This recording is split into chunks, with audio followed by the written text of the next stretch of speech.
saya. Judul jurnal yaitu Analisis Kurikulum Merdeka Belajar Mandiri dalam Satuan Pendidikan Anak Usia Dini. Nama jurnal yang saya ambil yaitu Bunga Rampai Usai Emas. Volume dan halaman volume 8 nomor 2 halaman 120 sampai 137. Tahun terbit tahun 2022. Nama penulis Khairunisa Fadilah dan Hibana. Permasalahan yang pertama, krisis pendidikan di Indonesia yang tampaknya tidak membaik setiap tahun, terutama akibat pandemi COVID-19 yang menyebabkan proses pembelajaran di sekolah terlambat. Dan yang kedua, diperlukannya perubahan sistematik dalam pendidikan, salah satu perubahan kurikulum. Dan yang ketiga, belum satuan pendidikan PAUD kurikulum merdeka, mengingat masih kendala pengetahuan dan keterampilan serta keterbatasan dalam implementasinya.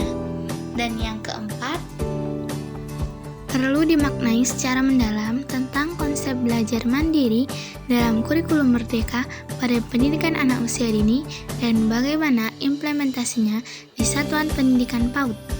Dan yang terakhir, kurangnya pemahaman yang mendalam mengenai struktur kurikulum merdeka, prinsip pembelajaran, penilaian, dan capai belajar sesuai standar nasional pendidikan.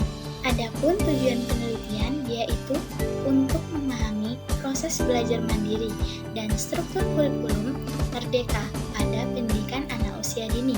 Jadi, sederhananya, tujuan ini adalah untuk memahami atau memberikan perluasan pemahaman mengenai konsep kurikulum merdeka yang diterapkan dalam pendidikan anak usia dini. Adapun sumber data yaitu studi perpustakaan dan ada jurnal-jurnal ilmiah terkini yang relevan dengan topik kurikulum merdeka dan pendidikan anak usia dini, dan buku-buku akademik yang membahas mengenai kurikulum merdeka pendidikan anak usia dini. Ada penelitiannya yaitu penelitian menggunakan penelitian kualitatif di mana studi literatur dipilih dengan pendekatan. Penelitian ini juga digunakan untuk menyelidiki berbagai macam teori dan peraturan yang ada mengenai gagasan belajar mandiri dalam kurikulum merdeka dan menyusunannya di satuan pendidikan anak usia dini.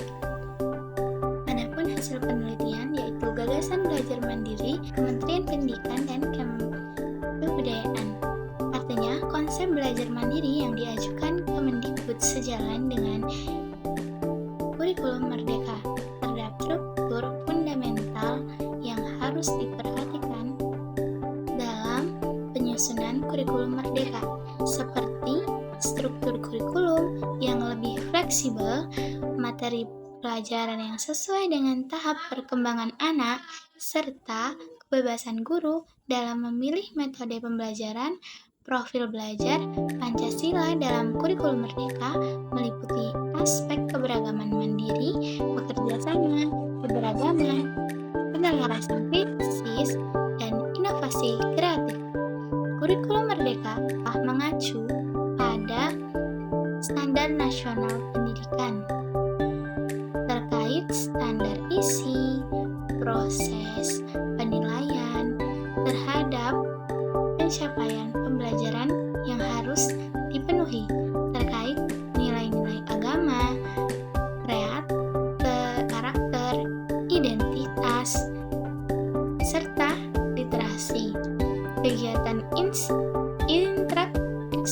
intrakurikuler berfungsi meningkatkan profil belajar Pancasila sesuai kurikulum merdeka.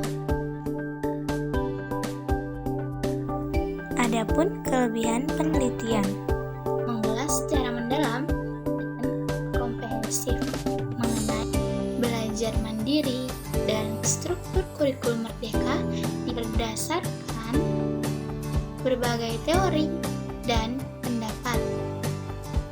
Menganalisis keterkaitan antara gagasan belajar mandiri Kemendikbud dengan kurikulum merdeka, hasil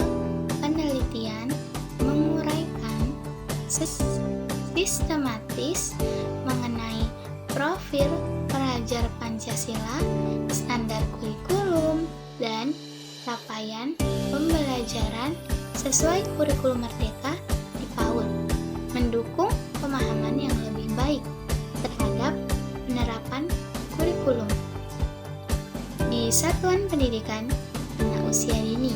Hasil penelitian sejalan dengan tujuan dan dibahas secara komprehensif dengan dukungan literatur terkini.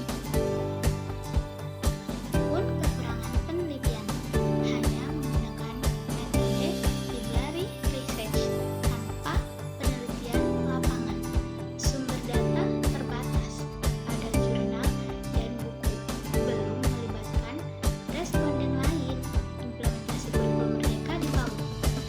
Temuan hanya berdasarkan analisis literatur, belum data empiris lapangan.